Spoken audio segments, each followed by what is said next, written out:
Hi there, my name is Lydia, and this is Sophie. And today I'm going to be kind of talking about some of my thoughts about homelessness, and some of them might be a little bit different than yours. I don't mean to be controversial at any in any way. I was homeless for about 4 or 5 months. In 2023, and I've been out of homelessness for about 7 months now. I was homeless with my mom from no fault of our own, like actually. As odd as that sounds, I'm sure that raises a lot of questions, and I wish I could give you answers, but I don't feel ready to talk about that, and I don't know if I ever will, because it was quite traumatic, as you can imagine. But I will tell you this: my mom and I live pretty wholesome lives. I've never done a drug in my life, never drank, not a single sip of alcohol. And my mom, I don't think she's smoked since the 90s, before I was born.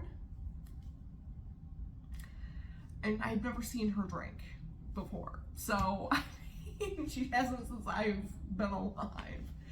So, I mean, we live wholesome, like pretty wholesome lives. We love a good hike. We love to drink tea at night. And we love our dog, Sophie.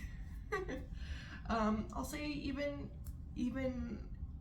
I wouldn't call myself an empath, but I'm pretty empathetic, I guess, or maybe sensitive. Even before I was homeless, movies are hard for me to watch. Loud noises are hard for me to be around. Strong language is hard for me to be around. I don't listen to a whole lot of music for a lot of those reasons. Yeah, the world is sometimes a lot for me, if that makes sense. That's just how I am. And so, that's just a little bit about me. Being homeless, as you can imagine, was pretty traumatic for both of us. We lived in our car for a bit of it, which was also traumatic, as you can imagine. But I also feel very blessed that we even had a car, because I know there's a lot of people who don't even have a car to live in, And we also lived with a stranger for a good part of our homelessness, which is extremely unsafe. Extremely.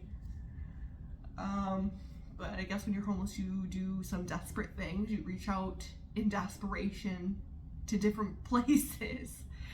I didn't just go on the street just asking for anybody to shelter with, but I found this stranger through a church, and I didn't even attend, so whatever. And this person ended up being not a very good person, not a very trustworthy person, a person who added far more trauma to our lives and our homelessness experience. But we also, we were in desperation, right? And it wasn't just us that was having a rough time living in our car. It was also my sweet dog over here. So it was a big concern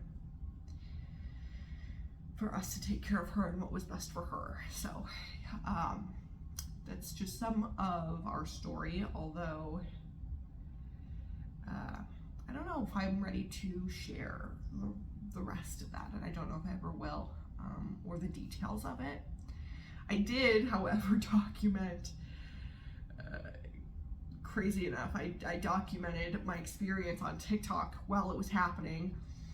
I don't know how well I documented it. I don't think I did a very good job of it, but you can scroll on my TikTok and try to find it. I would love to compile a video of all of it together. Maybe I will next time I go to the library. I don't have an editing app or software on my phone that could really do that, to put this on YouTube for people, but and I don't know how great I did at documenting my time being homeless. I don't think I captured necessarily the, experience of homeless youth or anything. It really was just therapeutic for me to put something out there and talk with people in the comments, and it kept me going because I felt like I was on the brink of insanity at many points during that time. But we do what we can to ease our difficulties, when we're in a moment of trauma. But what I wanted to say about this is that, sorry if I'm not as sharp as I usually am in this video. I'm actually recovering from an illness, and so I'm not as sharp with my words and my point. But I also did want to talk about this. So, my time being homeless was, I wouldn't say the average experience for everybody, but I don't think anybody's experience being homeless is like another person's. I think everybody has their own individual experience with this. And I think something that might sound a little controversial is that in America right now, the United States of America, a lot of people are maybe one late rent away from being homeless, or one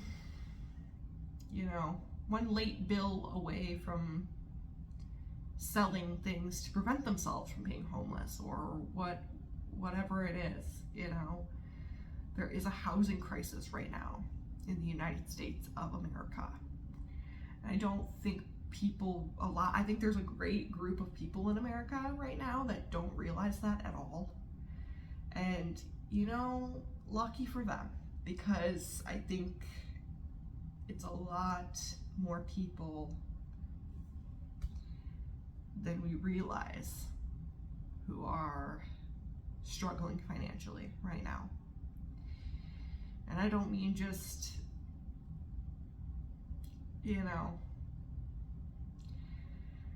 cutting back on food spending,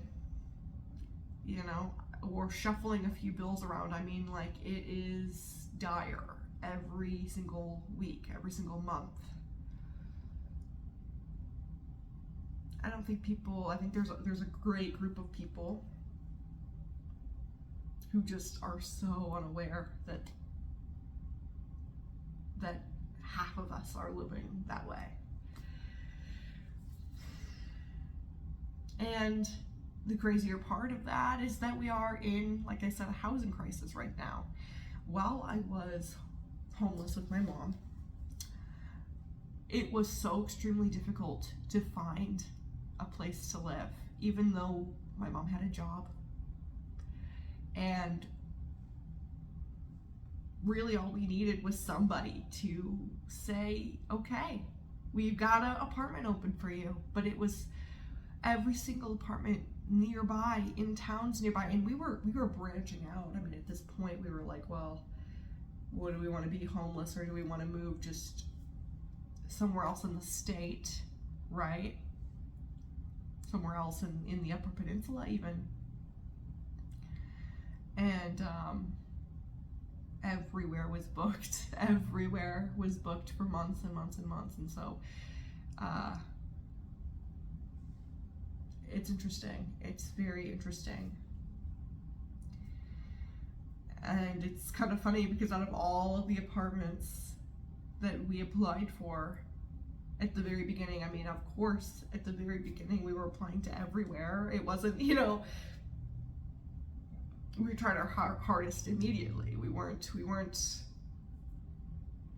risking being homeless for any longer than we absolutely had to, for longer than we already were.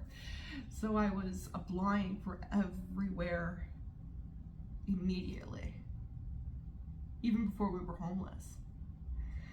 Everywhere we could find and think of, and we were asking around and thinking outside of the box. And it's kind of crazy because we started out being homeless in, what was it, July, I think.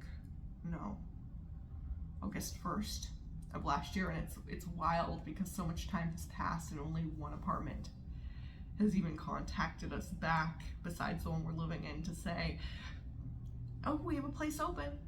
So that means all of them are continually booked. And it's been almost a year since the beginning of that journey. What? Like, what? It doesn't make any sense. It just doesn't make any sense.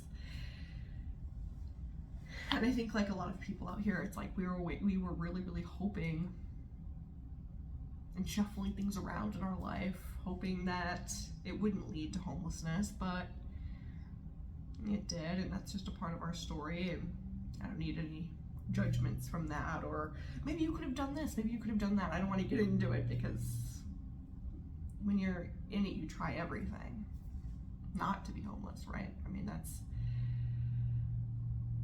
an experience you never want to say has happened to you.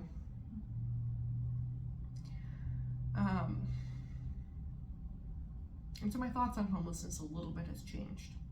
A little bit.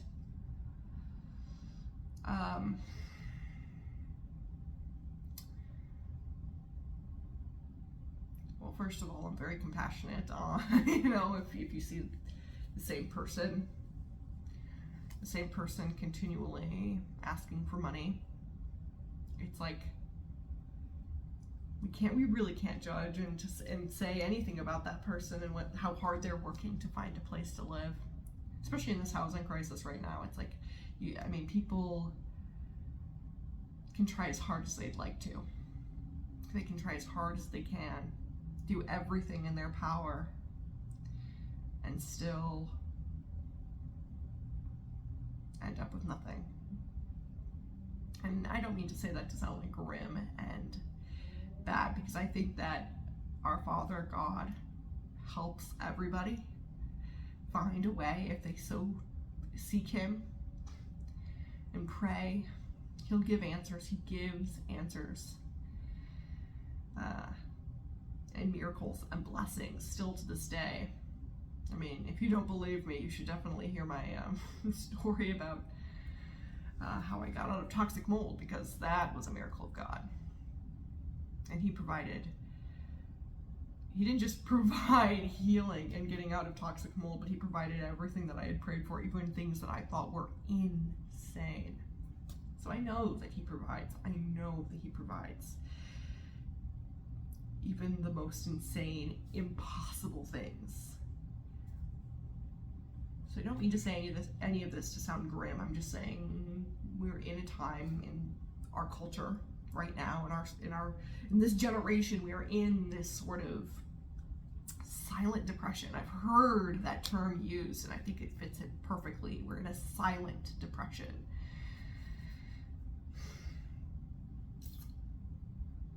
And we're seeing it. We are, in little ways. I think another aspect that has changed for me, because not that I used to judge homeless people, but you do kind of always wonder, like, what are the ins and outs of their life? Like, man, I've seen this person on the street for a while now. Haven't they found something? Like, have they tried here? Have they tried these things? And it's like, yeah, sometimes you can be trying and trying and trying, and you'll come up with nothing. Number two is, you really gotta just be as compassionate as you can with these people, with anybody that's homeless right now. You always should be, right? But the crap that they deal with is insane. The crap that I dealt with while I was homeless is insane. And I never thought that I would deal with this type of behavior, because when you're trying to find a place to live, right, and you're trying to find help, and you're reaching out to government facilities, and you're reaching out to different organizations, you expect them to be compassionate because it's their job. Their job is to be dealing with people who have absolutely nothing, or people who've just gone through traumatic situations. But the reality of it was most people treated me like garbage. And it's also wild because I am very fortunate to be the one in my family who can speak professional over the phone, right? Like, I think a lot of my family members struggle with coming across anything other than genuine, and just, and not that I can speak in genuine, but you know, there's like a certain professionalism that you can have over the phone that makes people, I don't know, see you as a professional. I don't know how to, it's like professional speak. I don't know how to word it properly, but a lot of my other family members growing up had a hard time with that. And even my mom, that's not her strong suit, is to come across as like a professional over the phone, you know. Just some people, they can just come across as just genuine and just themselves, and that's, you know. But I guess I was given the gift of knowing how to talk like a business lady if I wanted to. And even when I was trying my hardest to talk to people as professionally, as clearly, as concisely, and as organized as I possibly could, people still treated me like absolute garbage over the phone. And it's kind of wild because a lot of the times they would tell me to go to the homeless shelter, and even when I would ask them, like, okay, are there drugs there? Is it safe there? What is it like there? They would be like, well, I don't know. I've heard different stories. I've heard that it's dangerous. I've heard that there's drugs, but you know, beggars can't be choosers. And it's like, well, you know, and just like, well, that's that. Either go there or, you know, it's not my problem. You really can't get help from me unless you're willing to take my advice, which is to go into a very scary place, a place that could be harmful to you. So you're not going to help me, and you're going to treat me as though I'm not taking all your advice unless I go into a place where people are shooting up and you know, it's like, what do you mean? You know, what do you mean? And I would even explain to them, like, we have a car, you know, which is a lot more than a lot of people have. But I was always treated as though I was ridiculous for not going to those places, or a lot of the times I was treated like I was ridiculous. And then on occasion, I would talk to somebody else, the rare kind person, and this only happened 2 times where I talked to people, and I was like, well, I keep getting told that I should go to this homeless shelter. What's it like there? And these people would go, look, if you have a car, be very lucky and stay in there, because the homeless shelter in these areas are not a place you want to be. They're scary. They're unsafe. I wouldn't recommend going there to anybody unless they absolutely needed to go there and they had nowhere else to stay. I'm like, thank you for being very real with me about that, and for still helping me even though I chose not to go there. And there was a lot of people who were very snippy over the phone with me, and who made it sound like, look, we're all booked up, so, you know, that's your problem, not mine. And it's like, okay, like, that's, I understand that, but and I constantly felt like, even though my name was everywhere, like I was being a bother to everybody, even though it was their job to help homeless people. And I would have everything that I needed written down in an organized manner, and still at the end of the day, that wasn't enough for people. Like, still at the end of the day, that wasn't enough. And I can't even imagine if you're a person out here who maybe talks over the phone very genuine and has a hard time being super professional, because especially once I started to change my tone into that professionalism, people started to listen to me a little bit more and start to be like, oh, okay, she's got her crap together. Okay, so let me take her a little bit more seriously. I'm like, can you imagine if that was hard for you to like talk like them? You know? To speak their language? You know, or if you didn't have the means to, you know, I was very lucky where like I had my notebooks, my pens, my pencils, I had places to keep, we had a storage unit. I was very blessed in a lot of aspects of my homelessness, even though it was so traumatic. I was very blessed.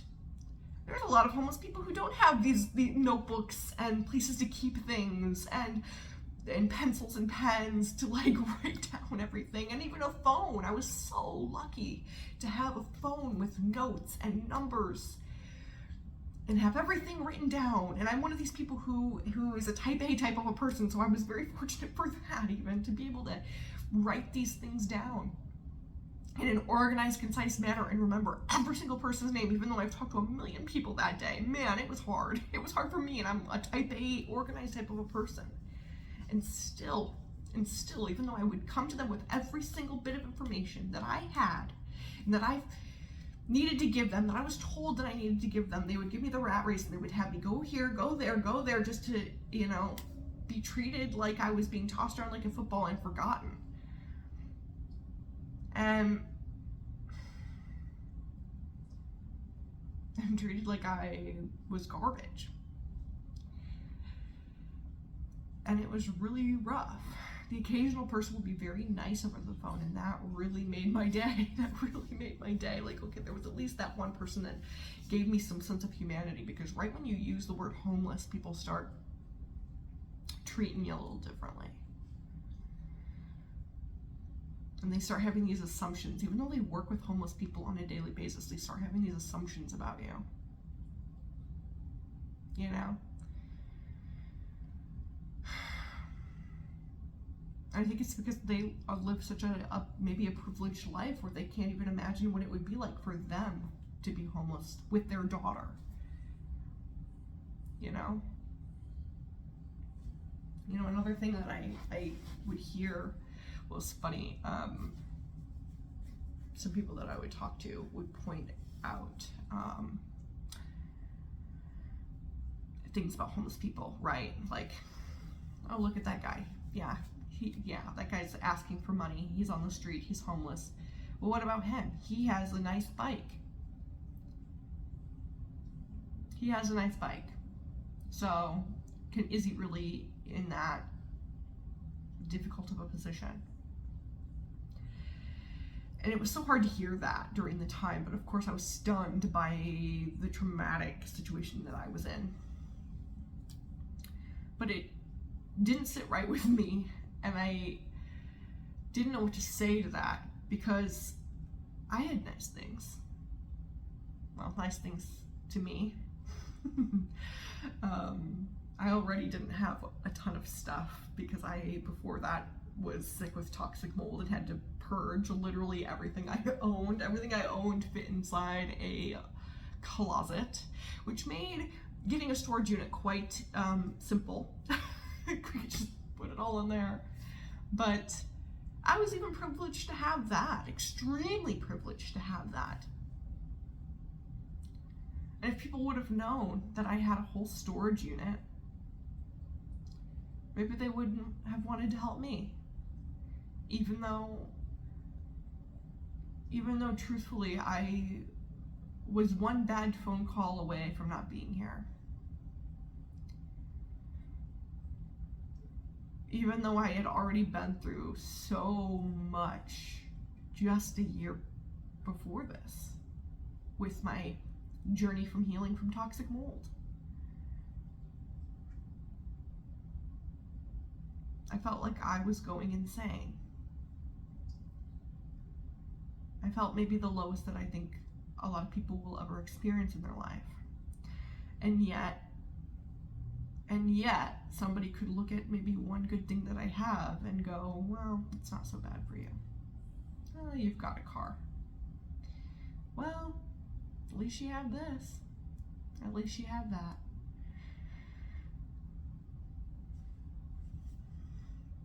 And that's such an awful way of looking at another human being. Oh, at least he has a nice bike. Maybe that's all he has, you know? Or maybe he wasn't expecting to be homeless for as long as it is. Again, we're in a housing crisis.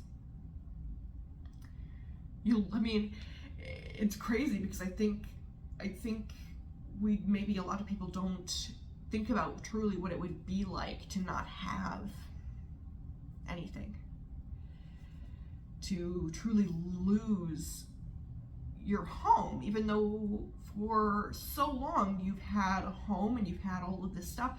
It's like, even if you can find a storage unit to place things in, it's like, well, you always have that hope that maybe you will be housed soon.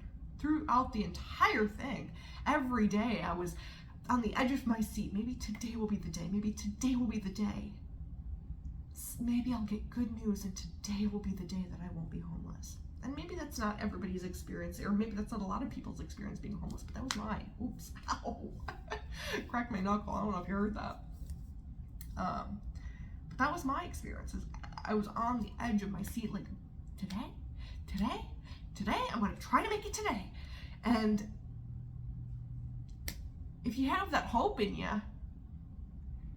why get rid of that bike? Because maybe tomorrow things will look up. Maybe tomorrow everything will be how it was. Or at least attempt to be how it was. Or maybe that's the last thing of your past life that you have. Maybe that was your prized possession. Am I really gonna let go of the one thing in my life that I kept because I cherished it so much? We don't know. We don't know these people's story. Maybe that was the guy's, grandfather's bike that he gave him before he passed away, and it's the one thing that he just can't let go of, even though he's homeless, and even though he knows that everybody else on the outside is gonna look at him like, well, then you got that. Well, you got that nice bike there. Why don't you sell that? The judgment is sickening. The judgment is sickening. We don't know their story. And maybe it is exactly as we think. Maybe it is exactly as we think. And who cares? And by we, I don't mean me. But maybe it is exactly how all of these people think. But who cares? Is that really up for us to judge or to find whether that guy deserves money for a next meal? That leads me into my next thing that I wanted to say, which I think is a hot take. Maybe the hottest take, and a lot of people are going to disagree, sorry. But this is just how I feel. But a lot of people don't want to give homeless people money because they think that there is a big possibility that the homeless person, the person who doesn't have a home, will spend it on drugs or alcohol or something else. Who knows? That is maybe unfavorable. And it's like, my hot take is that maybe it doesn't matter. Maybe it doesn't matter where he spends that money. Or she. Because, if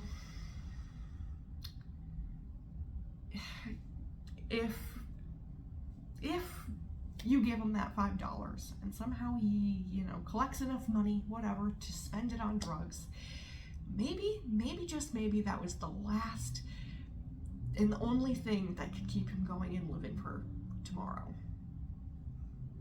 Because sometimes the depression is real, and sometimes we feel hopeless. A lot of people out here, when they're living on the streets, they feel hopeless, right? Maybe that's the only thing that keeps them going for tomorrow. We don't know. I don't know their story. And maybe to you, you know, you'd rather they didn't. Maybe to you, it's like, well, that might have kept them going for tomorrow, but it's no way to live your life, or they're throwing away their life. But it's up to them. It's up to them to throw away their life. And maybe to you, that's you throwing your money down the drain. But to me, if it keeps that person going another day, then it keeps that person going another day. And maybe that seems like enabling. But the best we can do is really just pray for that person. If you're really concerned that that person has a drug problem, then maybe take other action. You know? But there's a bigger truth there that maybe, just maybe, that person won't spend it on drugs or alcohol, because you don't know their life. Even if they look like they've been on drugs or an alcoholic, even if they look that way on the outside, you don't know. You do not know that person's life. The only way you could ever know that person's life is if you really got into that person's life. You started asking them, had a conversation with them. But you don't know. And sometimes people might even look one way on the outside. They might even look maybe like they were on drugs, or maybe that they did have a drinking problem. But in reality, that wasn't the case at all for them. Because I really would have hated for somebody to look at me in my worst moment and assume something about me. And it's kind of funny because when I was in toxic mold, a lot of people in the groups and stuff, and when you look into toxic mold, a lot of the symptoms of toxic mold, they say you feel like you're high all the time. Like they feel like you are so out of your mind when you are full of toxic mold. And the truth is, I felt dazed and out of it the entire time, even though I've never done a single drug in my life. And so, yeah, I'm sure there were a lot of people who looked at me through that time. Me. They looked at me. And they probably were like, yeah, she's probably, who knows, she's out of here, man. She's just out of her mind.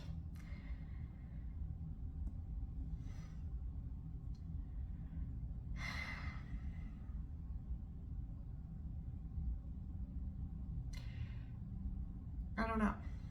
It's hard to say what people thought of me when I was in toxic mold, when I was at the worst. Because I had to leave the house. I had to leave the house too and try to be a person during that time. You just can't tell. You can't tell what a person's life is like, what their actual real life story is like. And you certainly won't know or couldn't know what you would do in that situation until you're there. You might do things that are a little desperate, that are a little out of character for you. You might start acting what you ordinarily might have thought is crazy. You don't know. Because the truth is, most of us have never been to a place that is so low, to not have anyone or anything, and to be alone. There's a lot of questions that people could have had for me and my mom when we were homeless. Why aren't you living with somebody? Don't you know anybody? No, we didn't have anybody. And it was literally just bad circumstance after bad circumstance that led us to being homeless. And I sure did feel out of my mind during it. And we don't know why people have certain objects that they have, why they behave a certain way that they behave.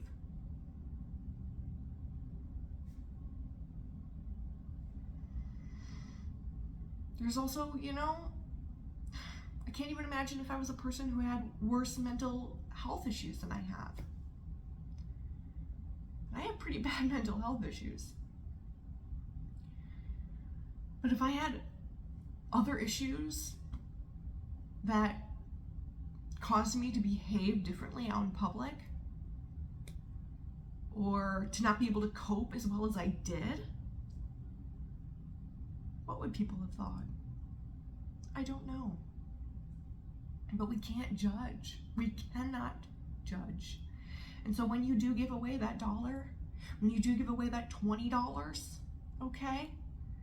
Yeah, you are giving it away to in a you know, you are giving it away to something that you don't know where it's going. You can pray over it. That's one thing that you can do. You can pray for that person that hopefully they will do something good with it that helps them. You might not know where it's going or what will become of that money.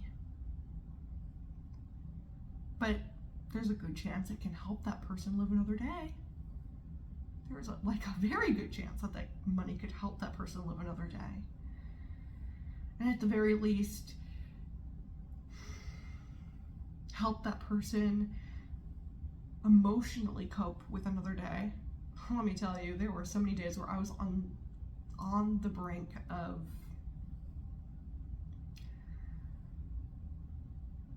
on the brink. I don't even know how to phrase this for YouTube. Where I am so thankful that somebody was kind to me in that day. One person, all it took sometimes was one person to just be kind to me. And that would push me forward to the next day. So, even if you don't have money to give to a homeless person, you can just stop and pray for them. Look them in the eyes. Because it literally could be you, or if not you, it could be your cousin, your aunt, your little niece, anybody. It's crazy with this